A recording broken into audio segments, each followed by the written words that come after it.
rise and pledge. I pledge allegiance To the flag of the United States of America, to the and republic for which it stands, one nation, under God, indivisible, with liberty and justice for all.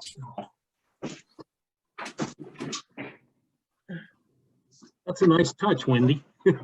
Thank you. Roll call, please. Mrs. Freiberg, Here. Mr. Postel, Here.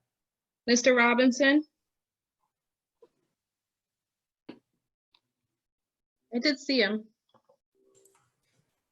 Yep, he's there. Unmute, Rich. I see him. Okay, now I'm here. Mr. Sanders, Here. Mr. Scalette, Here. Mrs. Schrader, Here. Mr. Sears, Here. Mr. Sullivan, Here. Mr. Tillman. Here. I guess I'm not sure how we do this. The public comment is provided in the link. I don't know if we want to read all 18 or have you read them at your leisure. Is there a, We only recommend you read it if the individual requests that it be read aloud. okay, so please read the comments because there's several. You have a link here to the minutes of the regular monthly meeting of May 18th, 2020. Are there any changes or corrections? Then I think we can approve them as they were submitted. Thank you. Mr. Sears. Okay, this interest report is interesting. You'll hear me talk about numbers in the $90,000 to $100,000 range. This month's interest income is $7,654. And it really just reflects the timing of taxes and the very low interest rate environment that we're in right now. We have a consent agenda as usual. Would any board member like any of the items considered separately, or are there any questions on any of the items? If not, Chair moves approval of the below mentioned items. Second, Schrader. Comments, questions?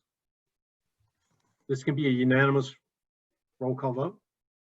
This will be considered a unanimous roll call vote unless I hear votes to the contrary. Hearing none, motion passes. Thank you. The board met in executive session in a virtual meeting format on May 21st of 2020 at 2 p.m. as permitted by Section 707 of the Sunshine Act for the purpose of discussing matters of contract negotiations with transportation provider Reliance. No official action was taken. The board also met in executive session in virtual meeting format prior to this meeting as permitted by Section 707 of the Sunshine for the purpose of discussing matters of school safety. Again, no official action was taken. And we have the upcoming appointment for 2 voting delegates for the PA School Boards Association. I've had a volunteer for Mrs. Freiberg. I'm looking for 1 more. Okay, don't everybody speak up at once. It's an interesting meeting. I will let you consider it, and please get back to me if you want to participate because we have to notify them by August 31st. And with that, Dr. Williams. Thank you, Mr. Posnow. As we're wrapping up the 2019-20 school year, we started talking about the 2020-21 school year without much of a break in between. There are several things I'd like to talk about tonight. One of those is about what kinds of things we're thinking about for the coming year. And the other one is, the other item I would like to talk about tonight is about things that are going on in the world right now. People of color matter. Given the current national state of affairs, it is important to reflect on what is happening nationally and localize it to our school community. We recognize the importance, in fact, the obligation to oppose injustice wherever it may be and in whatever form it may manifest itself. As an organization, we stand against injustice and strive to provide equal opportunities for everyone. There are several things we can do as an organization, 3 things in particular. We should be looking at our discipline statistics. Our disciplinary statistics are monitored by the state officials annually via the Pennsylvania Information Management System, which we commonly call PIMS. And as an organization, we'll monitor more closely our statistics, looking for trends toward any injustices. Curriculum review. While we strive to address curriculum materials in a diverse way, we will take a closer look at our curriculum and see where we can improve that. And the third item is tracking. This practice is also known as leveling or ability grouping. The more we break students down into levels, the more likely it is that we are limiting students' access to a quality education. This is a difficult topic to address as it requires a sea change in education. Long-held beliefs that we can better serve students by breaking them into ability groups has generally created educational environments where there is a higher concentration of white students in the higher levels. We must examine how we track students to make sure that everyone has equal access to a high-quality education. And I'd like to wrap this commentary up by saying that peaceful protest has brought about change in our nation, and we hope that continues. At York Suburban, we'll work to bring about a more just system for all. The other item is also on everyone's mind is what we're going to do in the fall. And for school reopening, we have to plan for various things. So while we hope to be able to open schools safely in a traditional way this fall, we have to be prepared for other possibilities. The administrative team has met several times as a group and is developing stakeholder surveys in preparation for reopening schools. Stakeholder input and guidance from the Pennsylvania Department of Education and the Centers for Disease Control will guide us in developing a reopening plan. Things change very quickly during the pandemic, so it would be unwise to finalize a plan at this time. Instead, we're exploring the logistics of several options if we are unable to open school in the traditional way. One of those options is a 100% online option. We'll be surveying parents next week about their comfort level of their children returning to school. We have to prepare for some number of parents who are not comfortable sending their children back, even under a modified physical attendance option. Therefore, we are in the process of surveying staff to see who would be interested and willing to transition York Suburban curriculum to a completely online format and to teach in that environment. So that's one option for, not necessarily for everybody, but for those who want it. Another option we're looking at is an A/B schedule. If we're forced to go to some modified version of school, CDC guidelines on physical distancing will cut down on the number of desks that may be in a classroom to roughly 10 to 12. Therefore, we have crafted a framework where the student body would be divided in halves by last name. So there'll be a group of A to K and a group of L to Z. Cohort A would attend on Mondays and Thursdays, for example, and cohort L, for the letter L for the first letter of that grouping, would attend on Tuesdays and Fridays. Each student will have 2 face-to-face days and 3 virtual days. When the teacher's working with one half of his or her class face-to-face, the other half would have virtual work. Teachers would deliver the same face-to-face lesson twice for each class because they'll see each half a class at a time. All students would have a virtual day on Wednesdays, which would be an opportunity for custodial staff to perform some extensive cleaning. This plan would require busing for 4 days of the week, and the buses would theoretically have half the number of students on them because we would route the buses in the same way as if school was going to be in session. And as far as special education is concerned, for the special education classes that are already self-contained, such as autism classes, we would still have those face-to-face for 4 days or 5 days of the week. Those classes could be conducted fairly normally under CDC guidelines, as they typically have a smaller number of students. So updated guidance from PDE, CDC, and the healthcare professionals continues to evolve. Please know that as we plan out the possible scenarios, we're trying to do so with the information and guidance we have on hand at the moment. Because the information changes so rapidly, we likely will need to follow up with the additional surveys. We hope to be able to finalize reopening plans by July 17th, 2020 board meeting, but realistically, it could be later than that. So, and I know reopening is a concern of many people. You can see that in the commentary section, but that's how we're proceeding thus far. And the only other item I'd like to mention is that kindergarten registration is still a little bit lower than anticipated. And that was true prior to the pandemic, and it remains true during the pandemic. The latest numbers, I believe, are 82 at Valley View and 52 at Yorkshire, if I remember correctly. And also attached to my report tonight is the student enrollment report for June. And that concludes the superintendent's report. Any questions on the superintendent's report?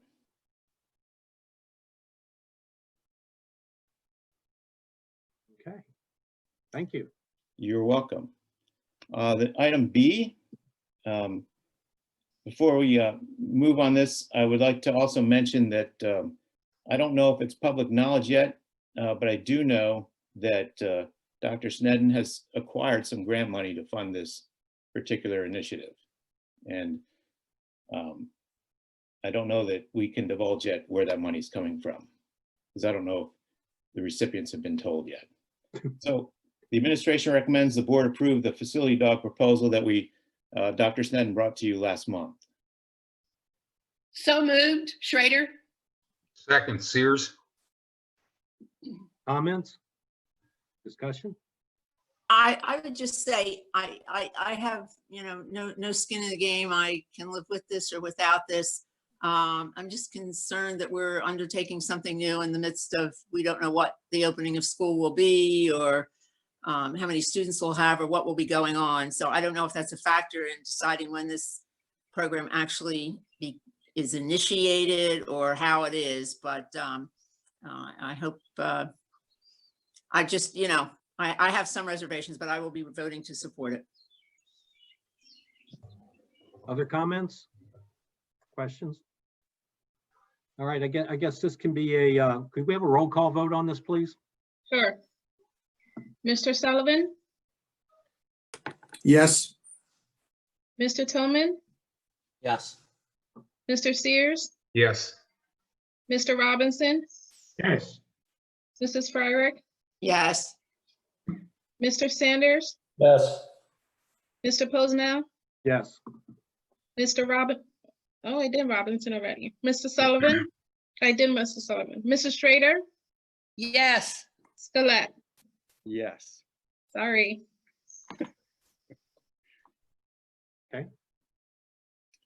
All right, thank you. Next item is the administration recommends the board approve the class of 2020 graduates. So moved, Schrader. Second, Robinson. Questions or comments? I think this can be a unanimous roll call vote. This will be considered a unanimous roll call vote unless I hear votes to the contrary. Hearing none, motion passes. John, it might be appropriate just to interject our congratulations to said graduates in light of the crazy school year they had to endure. So hats off to them. Absolutely. And congratulations to two of our school board members who were proud parents.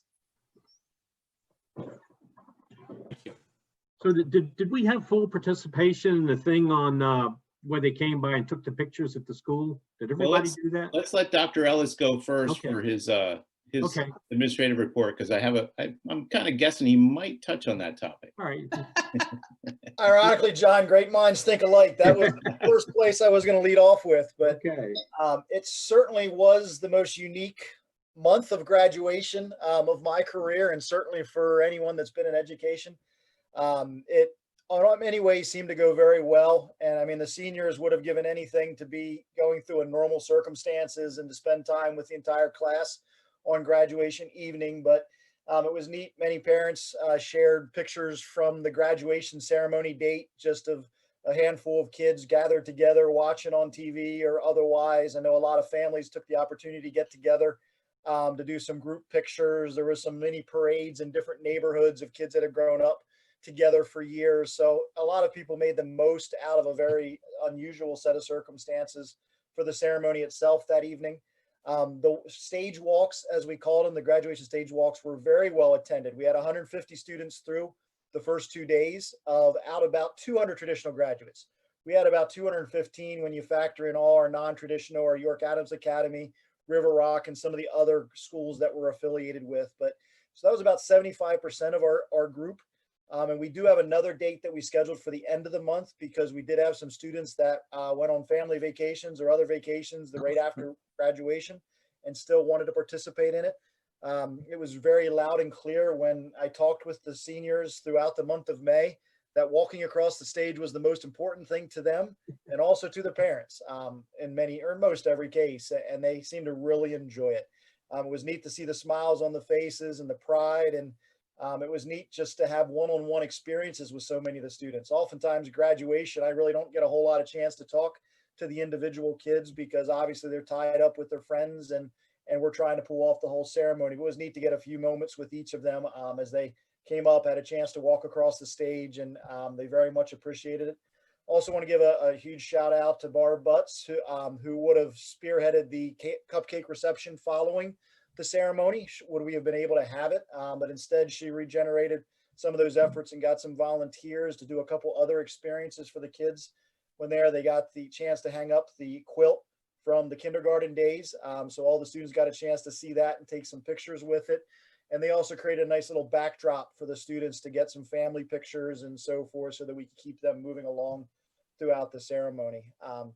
The other neat thing, we wanted to surprise the whole class with a permanent display of the graduates, thinking that we would put up the banners with their pictures on, and we could keep it there throughout the fall and into the winter so people could continue to see the kids that didn't get a chance to be honored. Well, some students thought it was a gift that they were supposed to take immediately. And if you drive by the stadium, you can see many of them were able to grab it and take it home with them for their own experiences. And I've gotten a lot of thank yous from that. So a special thanks that goes out to some of the parents groups that helped to raise some money to support that as well. So looking forward to seeing the last few seniors at the end of the month. And so forth. Also get a chance to see seniors Wednesday night when they bring back any belongings that they still have. And then Carter Fry, one of our graduates from a couple years ago. Many of you know Carter. He's a videographer, works for WGAL right now. He is actually taking all the video footage of the kids walking across the stage and is going to splice together that with some other commentary and some feedback and comments that teachers are making to create a little graduation memento for all the seniors. So it's a slow process because we're waiting for the other kids to get a chance to walk across the stage. But all in all, I'm really proud of how well they handled it.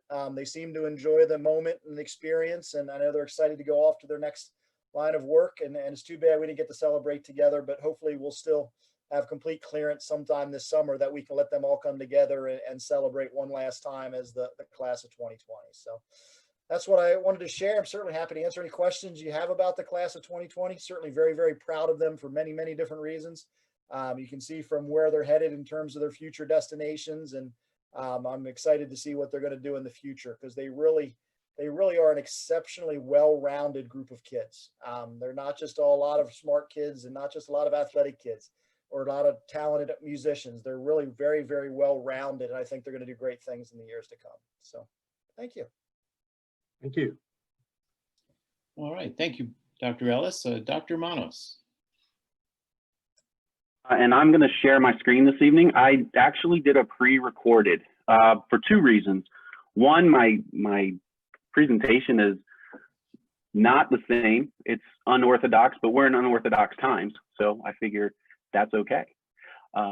We have been pretty idle at Valley View since March, and there's been a lot of thoughts going through my head. I've been working with our teachers at Valley View. They have been in and out, working hard through forward learning and even starting into the summer conversations about how the fall might be and what kinds of things they're prepping and planning.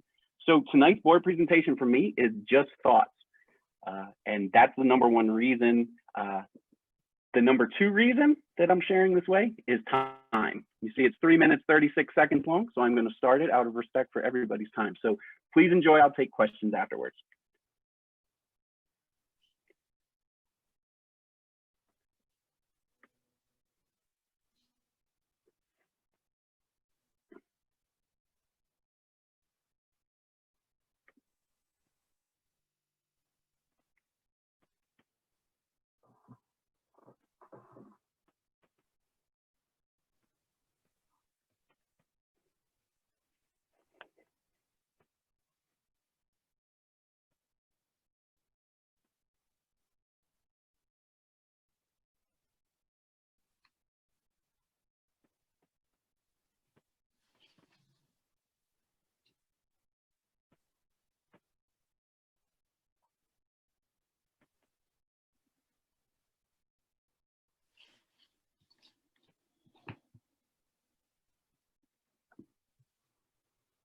Hey, Todd, your video is not playing for us. What's up? Your video wasn't playing for us. At least it It wasn't is. playing for me. Words appear on It the is. screen. I hope they resonate with you. I hope you can also, along with your eyes, open your ears and listen to this speech from Oprah Winfrey, 2019, Colorado College. Your purpose is to do what you have to do until you can do what you want to do. I borrowed that line from the great debaters. So here's the truth. For years, I had a job. I got demoted and discovered my life's calling. I was doing something I actually didn't want to do. So I was on the air as a reporter. My job ended when I was 28 years old. It was a job because every day I felt like, I don't know if this is really what I'm supposed to be doing. But my father was like, you better keep that job. So when I was 28, it wasn't working out for me on the news because I was too emotional. I'd go to cover stories and cry because people lost their houses or lost their children. I was told that I was going to be taken off the evening news and put on a talk show. That was a demotion at the time. That actually worked out for me. So I would like to say that many times there are things that look like failure in your life. And I want to clear up because for years at every graduation, I've said there's no such thing as failure. Well, there is. I've said there's no such thing as failure. It's just life pointing you in a different direction. It does. It indeed does. But in that moment, when you fail, it really feels bad. And it's embarrassing. And it's going to happen to you no matter. So as long as you keep living, you're going to keep failing. But I guarantee you, it also will pass and you will be fine because everything is always working out for you. So YS, this evening, I want to say to you, as we are working through these uncertain times, everything is working out for you. Thanks for your time this evening. I hope you enjoyed the presentation. Please reach out to me via email or call me at Valley View if you have any questions that you want to discuss. Any questions?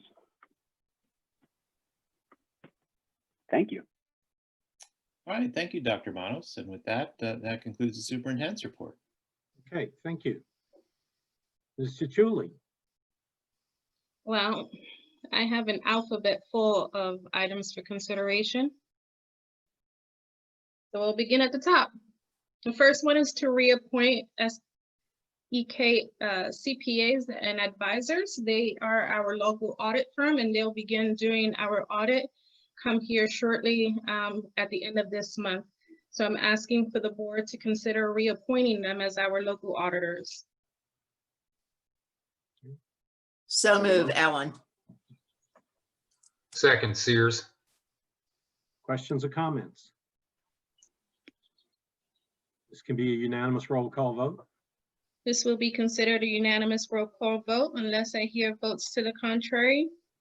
Hearing none, motion passes. Item B is the recommendation for the board to approve the 2021 breakfast and lunch prices. The prices are there before you. There is no change or proposed increase for 2021. So moved, Schrader. Second, Fryer. I think we had Sullivan first. If you're, Yeah. questions or comments? This can be a unanimous roll call vote. This will be considered a unanimous roll call vote unless I hear votes to the contrary. Hearing none, motion passes. Item C is the award of the 2021 LIU bids. We have general supplies at $30,597, paper at $31,741.99, and custodial supplies at $3,989.80 for a total of $66,329. So moved, Sears. Second, Fryer. Questions or comments? Okay, This can also be a short roll call vote. This will be considered a unanimous roll call vote unless I hear votes to the contrary. Hearing none, motion passes.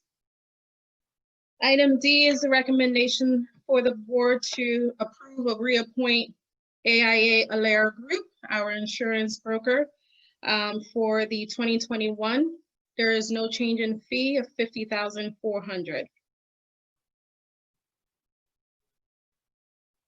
So moved, Robinson. Second, Schrader. Any discussion, questions or comments? This can be a unanimous roll call vote. This will be considered a unanimous roll call vote unless I hear votes to the contrary. Hearing none, motion passes. Item E is for the board to authorize the Director of Finance to establish the debt service fund for the purposes of recording annual repayments for general long-term debt principal and interest, any new bond proceeds, and any debt refinancing. This is mostly for a tracking. Typically, we would track this in our general fund. Moving forward, I would like to keep with the attempt of keeping general fund as clean as possible with revenues and expenditures.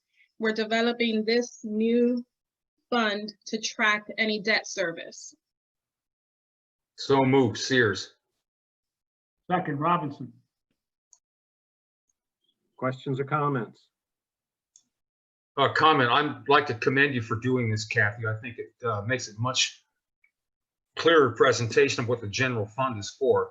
Focusing it on academics is a great way to create consistency in the reporting. So thank you for doing this. Okay, then this can be a short roll call vote. This will be considered a unanimous roll call vote unless I hear votes to the contrary.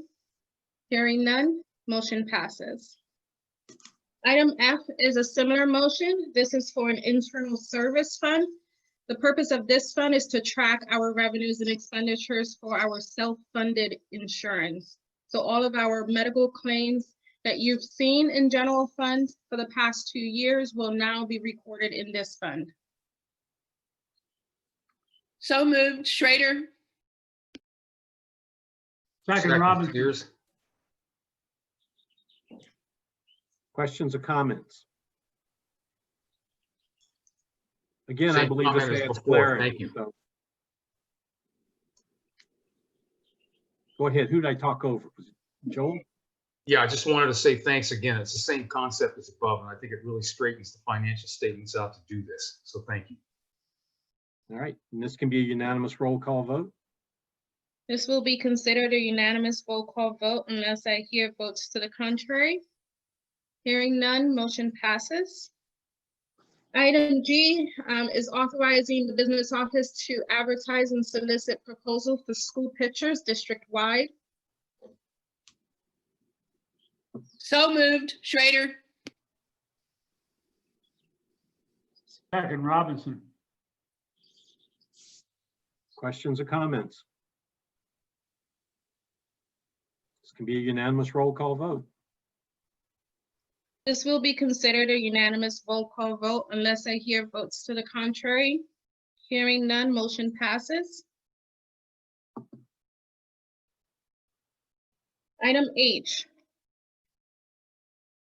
is a recommendation for the board to approve the professional service contract with WellSpan for the Employee Assistance Program. This is an item that we've been planning for and budgeting. It's an annual cost of $16 per covered employee per year. And it begins July 1st of 2020.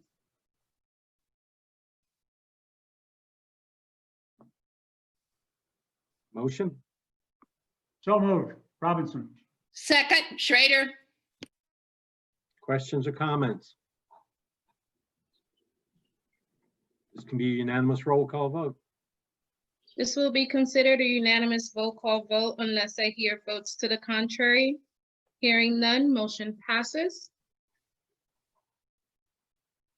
Okay, these items are recommendations for the Property and Finance Committee. I've added some supplemental information. The committee had asked for the York County School Millage Comparison Report, and that is there before you for your reference. And as you can see, there hasn't been much movement from York Suburban. And I did average out each of the years. This is a simple average throughout the county.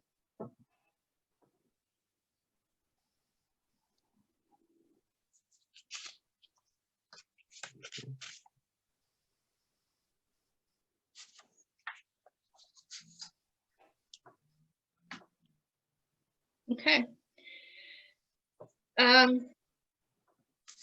The first item is the approval of the general fund budget for 2021, including all allocations planned expenditures of $61,387,241. Do I have a motion?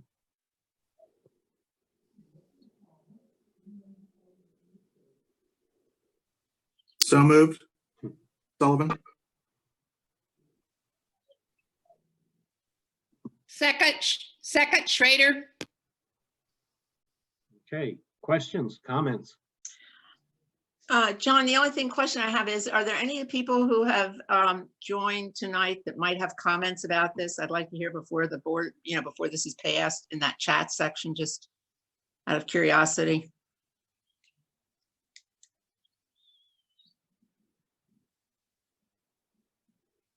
Okay, are you speaking about public comment? Yeah, public comment. Isn't that where they go through chat or something? I think I see there's maybe three No. of them. I don't. We have to, the chat session's internal. The public comments are on our submission form. Okay, We can well, check we can, I don't see any other than the original ones we started with. okay. I didn't know if there were, just. I believe we have a few more, but again, I think I believe that, well, I guess that's up to you. If you want to introduce any additional public comments, it may take us a few minutes to parse those out. I didn't mean for you to have to go to a lot of trouble. I was just interested if anybody had any comments on the budget per se. That's all before we pass it. Well, this is a little out of order. Usually we take public comments at the beginning and the end. Yeah. Well, this is also, this is a once a year, it's a big thing. And we're not sitting in a regular meeting. It is a big thing, and the opportunity for public comment was at the beginning of the meeting. Yeah. And that is where it was. That's where the public comment, that's why you have public comment in the beginning, so they can comment on agenda items. Okay. So other questions or comments? Then can we have a roll call vote on this? Just so I'm clear, this is the expense side of the budget we're voting on, correct? Correct. Yes. Okay. So, Mr. Tillman, Yes. Mr. Sullivan, Yes. Mr. Sears, No. Mr. Sanders, No. Mrs. Fryrick, Yes. Mrs. Schrader, Yes. Mr. Scalette, Yes. Mr. Robinson, No. Mr. Posnell. Yes.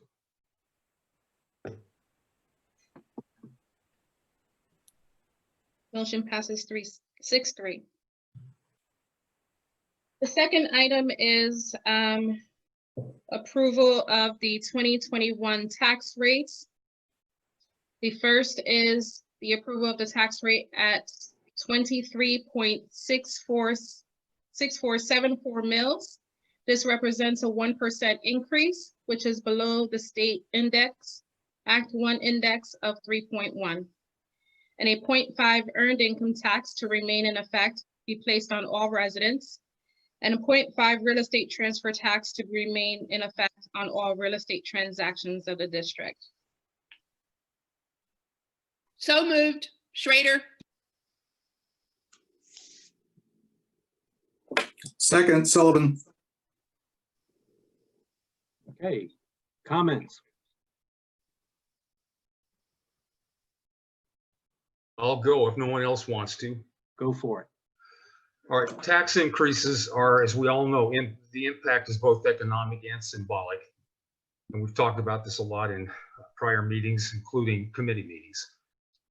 We've talked about a median increase relative to assessments in the district, and I think that typically that's done to try to marginalize the impact of a tax increase so that we can talk about a $35 per year issue instead of a $3,500 problem, which is really what taxpayers in the median face in this tax year. We talk about shared sacrifice. In my opinion, holding taxes firm or imposing a minimal increase is not a sacrifice. Reducing taxes by 5% or so, that would be a sacrifice. The district has a structural deficit of approximately $2 million or $1 million of waivers, depending on how much fund balance we use, which is really not a way to cure a structural deficit. It will not be significantly impacted by a 1% increase. Compensation accounts for roughly 70% of our budget. And what we see also, we all know this, is that the pension contribution adds another 35 cents on every dollar of pay, far higher than any reasonable plan design would ever require. Simply stated, our compensation costs outstrip our ability to pay without significant cuts elsewhere. We're in over our heads. Every time we, and by we I mean school boards in general, every time we increase taxes, we tell Harrisburg that legislators really don't have the responsibility to address a broken funding system or the systemic inequities that are built into that funding system. We just raise local taxes and we let them off the hook as usual. We send the wrong signal year after year. An increase now tells our taxpayers that we really don't understand the impact of the pandemic in our own backyard, even when the economic signals are clear as a bell. And for these reasons, I will not vote for a 1% increase.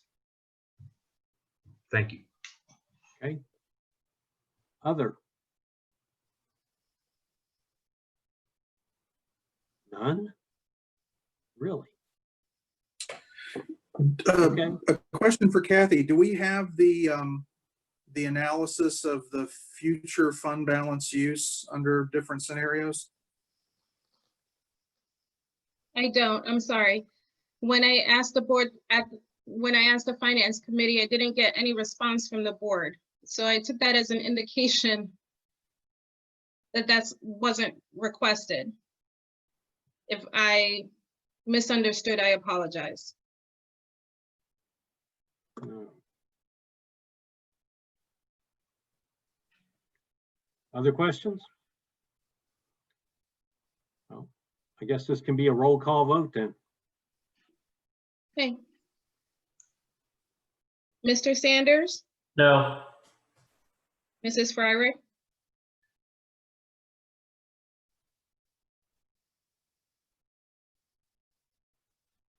Sorry, yes. Mr. Scalette, Yes. Mr. Sears, No. Mr. Robinson, No. Mrs. Schrader, Yes. Mr. Tillman, No. Mr. Sullivan, Yes. Mr. Posnell, Yes. 5-4.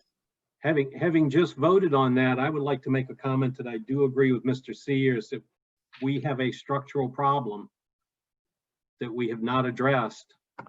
And, you know, and he's right, it's salaries and compensation as well as tax base. So I am sympathetic to that argument. But, okay.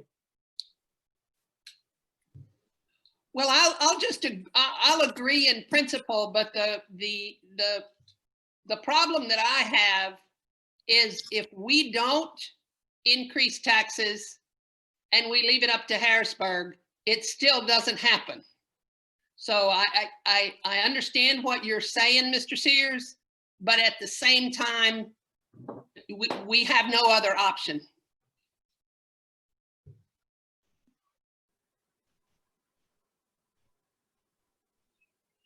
Okay, moving on. Mr. Chuli, Item K is a motion to adopt a resolution authorizing distribution of 664,362 state gaming funds to 5,355 eligible homestead properties and 0 farmstead properties under Section 342 of Act 1. So moved, Schrader. Second, Sears. questions, comments? I have a question. If you look at the actual resolution that you handed us, I believe it says 5,335 homestead farmsteads, and here on our agenda, it says 5,355. Oh, my apologies. It must have been 1 second. Just want to make sure we're, No, I know. We had some revisions. I just want to make sure I have the right one.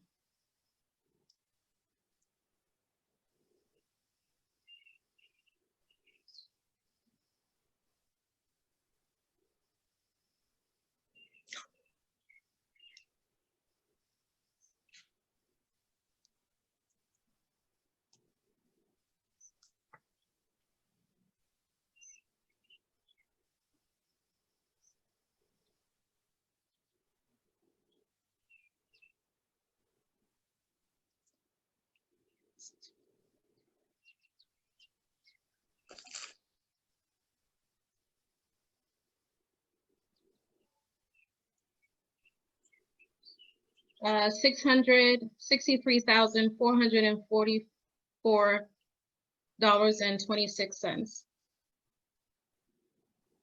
So I will update. but how many homesteads do we have? Give me the number of homesteads there. What's your final count on? The number of homesteads is 5,355. 55. Okay, now that's not what you have on the resolution. The separate resolution. You have 5,335. You got your last two. Both down I'm about, sorry, that was just a typo.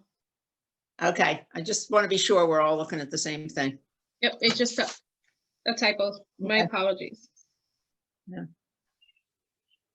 Both numbers are in the document.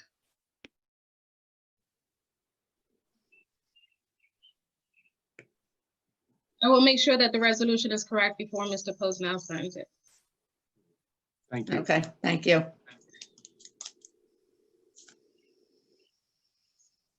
So I believe we had a motion and a second, right? I think. So this can be a unanimous roll call vote. This will be considered a unanimous roll call vote unless I hear votes to the contrary. Hearing none, motion passes. Next couple of items are related to construction. The first one is to award the general contract to East Coast Contracting in the amount of $714,400 for the middle school and capital improvement projects to be funded out of the general obligation bond series of 2019. So moved, Ellen. Schrader. So was that a second from Lois Ann? Yes. Sure. Okay, thank you. Questions or comments? This can be a unanimous roll call vote. This will be considered a unanimous roll call vote unless I hear votes to the contrary. Hearing none, motion passes. The next item is to award the mechanical and plumbing contract to Silvertip, Inc. in the amount of $817,200. Again, for the middle school and capital improvement projects to be funded out of the general obligations bond series of 2019. So moved, Schrader. Second, Ellen. Question or comments? This can be a unanimous roll call vote. This will be considered a unanimous roll call vote unless I hear votes to the contrary. Hearing none, motion passes. Next item is to award the electrical contract to Lauer Construction in the amount of $454,507 for the middle school and capital improvement projects to be funded out of the general obligation bond series of 2019.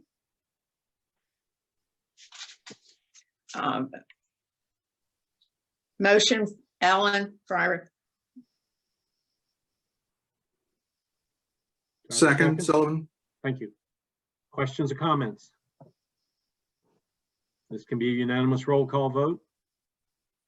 This will be considered a unanimous roll call vote unless I hear votes to the contrary. Hearing none, motion passes. Next item is the motion to accept the alternate bid proposal number HC1 in the amount of $17,800 for Silvertip Inc. for the scope of work related to the high school pool docks. So moved. Sears? Second, Schrader. Questions or comments? This can be a unanimous roll call vote. This will be considered a unanimous roll call vote unless I hear votes to the contrary. Hearing none, motion passes.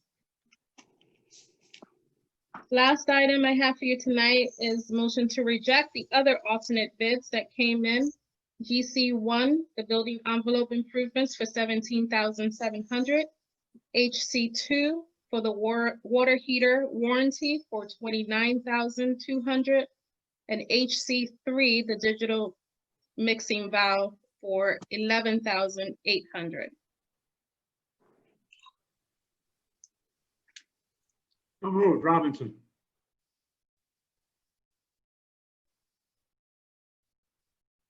Do I have a second? Second, Freier. Thank you. Questions or comments? This can be a unanimous roll call vote. This will be considered a unanimous roll call vote unless I hear votes to the contrary. Hearing none, motion passes. And that concludes the business office report. Thank you. Administration, as you begin moving forward with plans for opening next year, I would ask you to look at costs related to, for instance, busing or the budgetary impact of busing if we have to double the number of buses. You know, if we do full in-day school, what the cost will be for transportation and that thing. Just kind of keep it in mind so we'll know what the costs are. Certainly. Thank you. Ms. Bowen, welcome. Welcome. Hi, good evening, everyone. Some things that we've just been doing is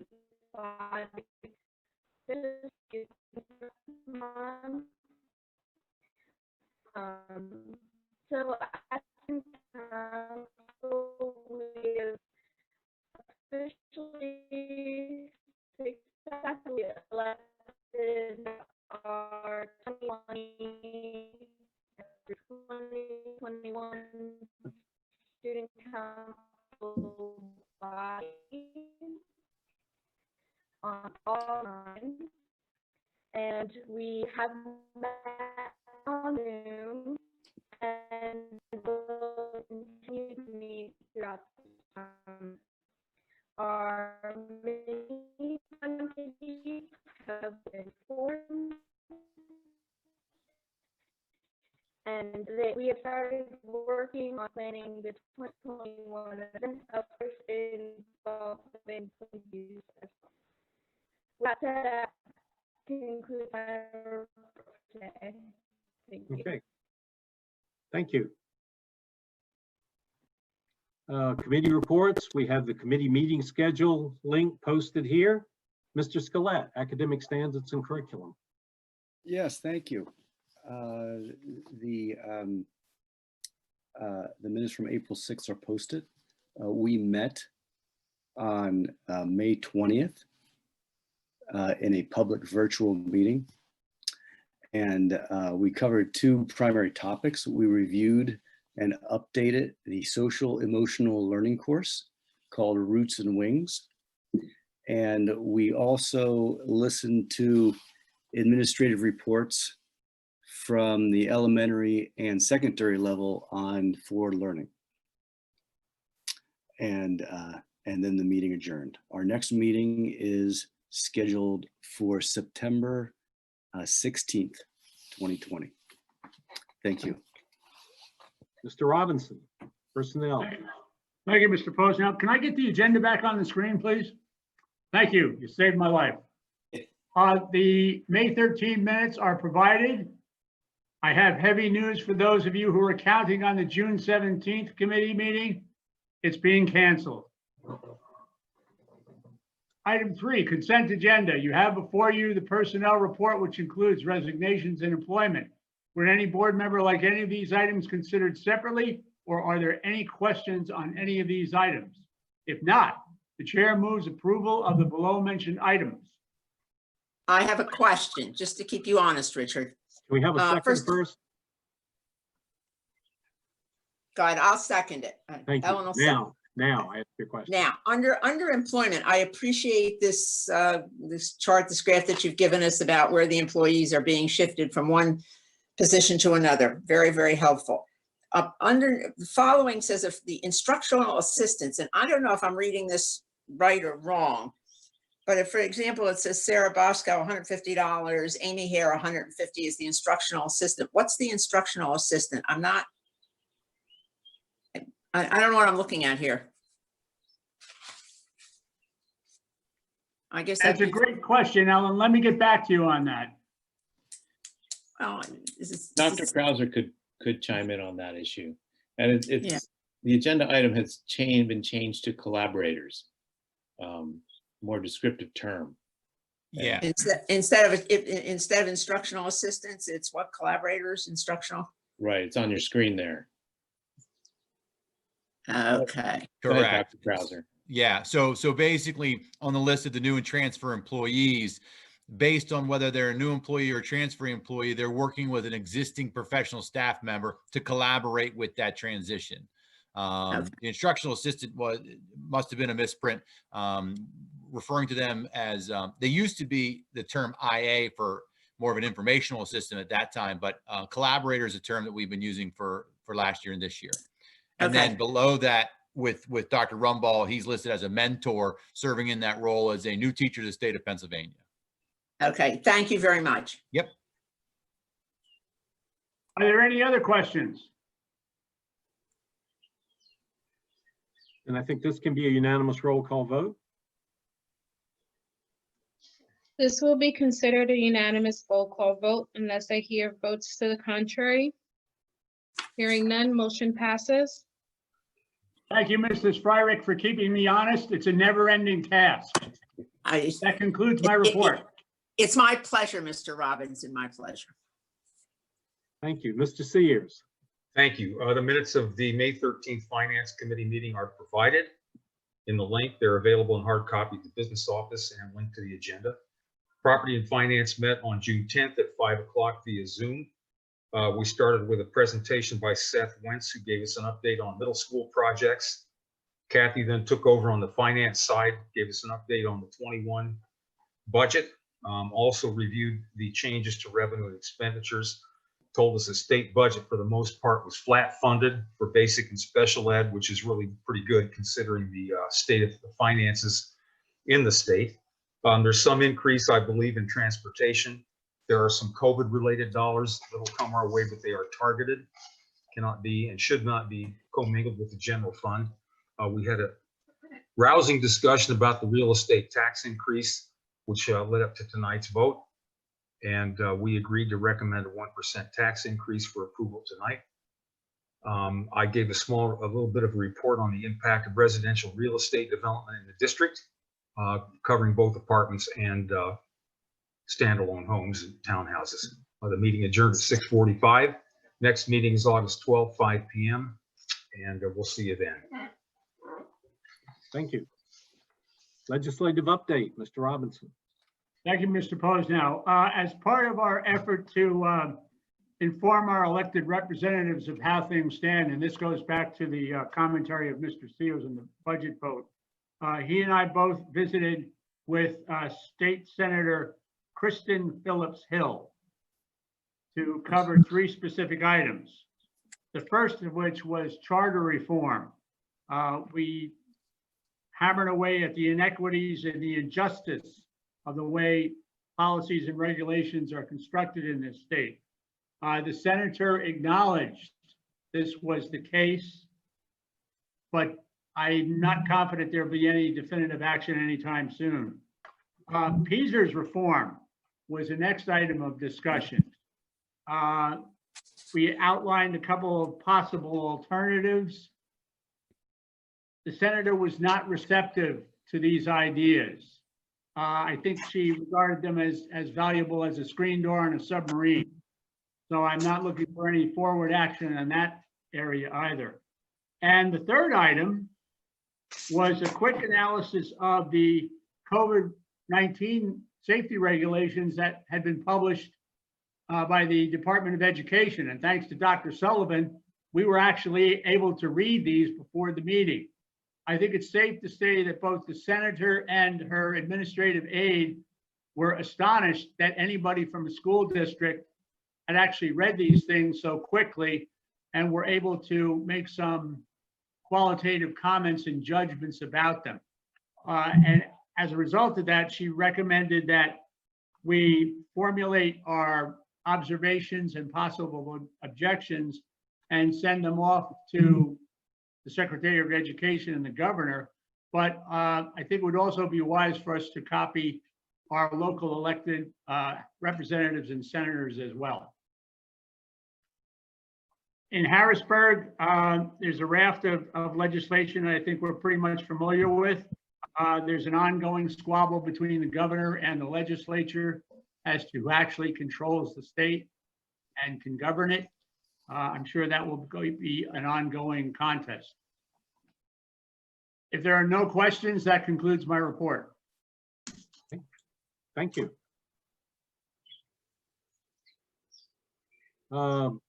Lincoln Intermediate Unit. That would be me. You have before you the Dawn's Early Light, always interesting reading if you want to kind of get a glimpse at what's going on at the LIU board meetings. Moving along, the Joint Operating Authority, I have no report. This is a group that only meets 4 times a year, so not much going on there currently. And then I move along to York Adams Academy, where you have your board brief report from May 26th, which was our final board meeting of the current school year. We did that virtually, of course. We did not hold graduation, and we have invited all of those who graduated to join us come December for our mid-year graduation exercise. We have made every effort to make sure that all students have received their diplomas. We had between June 1st and June 5th, we added 11 more graduates for a total of 52 graduates this spring term. We had 30 of those people complete their graduation work while we were during this pandemic mode, if you will, which was really a testament to these students, because these are not students who work well on their own and look to guidance constantly from the staff at York Adams Academy. But like all of the good teachers here in York County, this faculty and staff were on the phone constantly every day, following these students, helping them, giving them updates, making sure they got more current paperwork and books as they needed them. So most appreciative of that.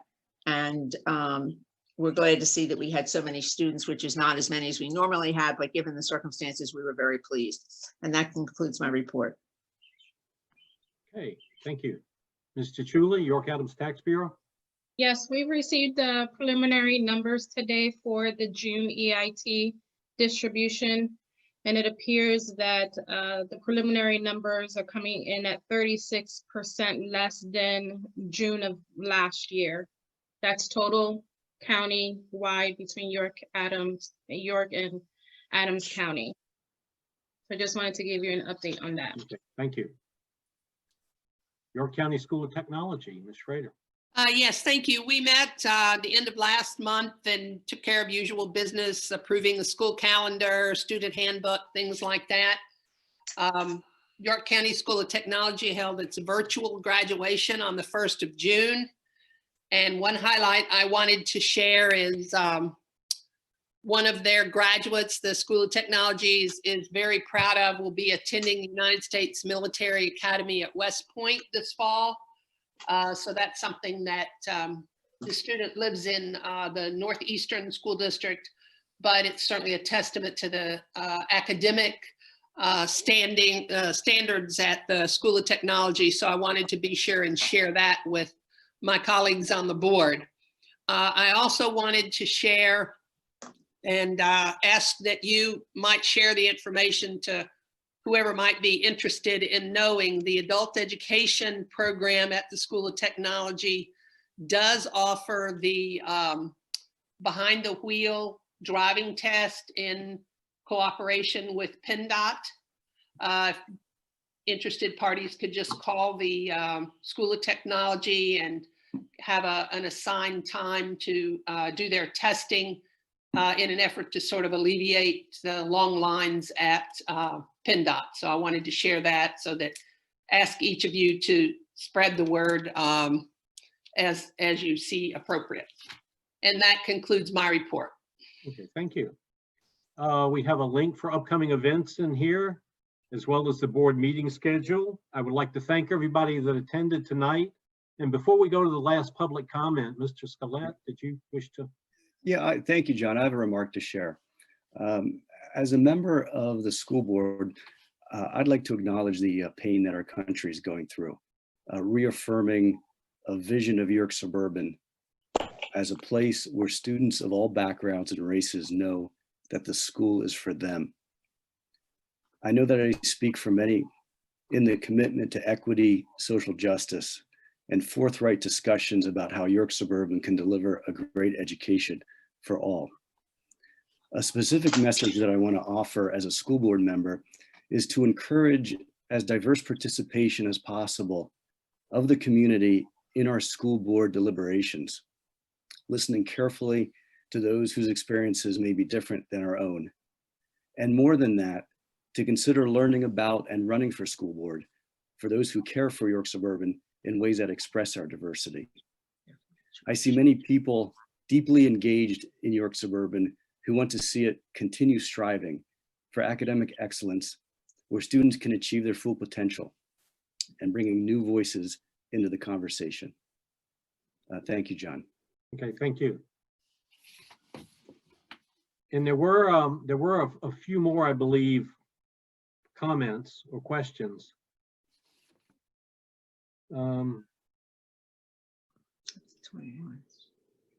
Yeah, one is about where we're going to hold the meetings, and we will move as we move into green and evaluate. We will decide where meetings will be held, either in the cafeteria or otherwise. And there's a question about when we're opening the fields now that we're in the green phase. So I will leave that to the administration to respond to. That will be a part of the pandemic plan that we have to have board approved in July. So we're not looking at any change in that because we can't let our athletes on there until we have that board approved plan. Okay. So. All right, and I think that's the other comments. Any other thoughts or questions? John, if I may make one comment? Sure. This probably should have come as part of the legislative section, but the PSBA has asked all school district legislative liaisons to contact their local newspapers and media outlets regarding cyber charter reform. They provided us with a template. We've reworked it to put our own stamp on it. I'm speaking on behalf of the group. It's more my stamp, I guess. It'll probably go out to the local media outlets this week. I didn't want anybody to be surprised if they see it in the newspaper. Okay. It'll come out under my name, so there's maximum deniability for you. All right. Good. Good. And if there's nothing else, I think we're adjourned.